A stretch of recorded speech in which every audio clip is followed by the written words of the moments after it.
Micro climate और मानव व्यवहार कैसे प्रकृति मनुष्य एवं मानव समुदाय को गढ़ती है, इसे इस वीडियो में समझते हैं।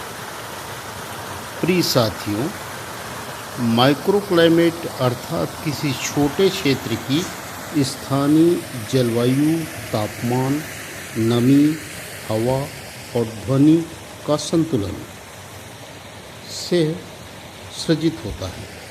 यह केवल भौतिक पर्यावरण नहीं बनाता, बल्कि मानव व्यवहार को भी आकार प्रकार देता है। जहाँ पेड़ पौधे और जीव जंतुओं की अधिकता होती है, वहाँ तापमान संतुलित रहता है, हवा में ताजगी होती है और प्राकृतिक ध्वनियाँ, पक्षियों का कलरव, पत्तों की सरसराहट, झरनों की सुमधुर संगीत मानव मस्तिष्क को शांत कर देती है। ऐसे क्षेत्र में रहने वाले लोग अपेक्षाकृत धैर्यवान, सहनशील, सहयोगी और भावनात्मक रूप से संतुलित पाए जाते हैं। वैज्ञानिक शोध से यह पता चलता है कि हरियाली तनाव हार्मोन कार्टिसोल को कैसे कम कर देती है।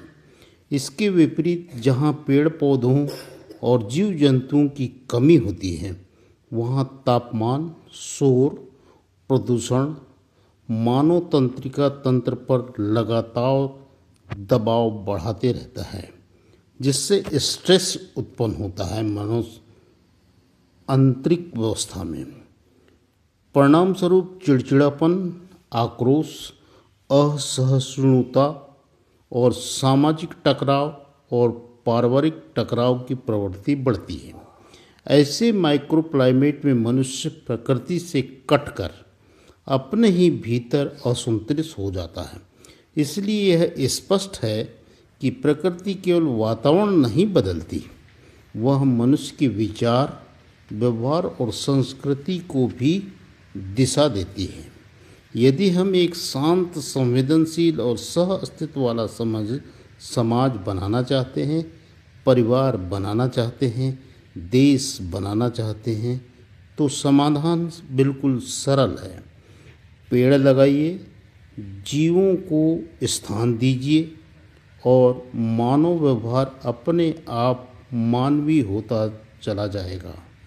यही कारण है कि ग्रामीण अंचलों में स्ट्रेस कम होता है और शहरी क्षेत्रों में जो मानव में स्ट्रेस होता है वह ज़्यादा पाया जाता है, ज़्यादा देखा गया है।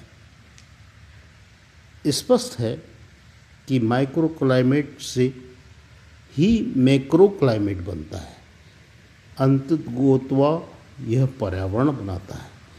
पर्यावरण जो भौतिक रूप से हमें दिखाई देता है, वह सबसे पहले हर मानव के अंदरूनी क्षेत्र में पनपता है और उसी के आधार पर भौतिक वातावरण, पर्यावरण बनता है।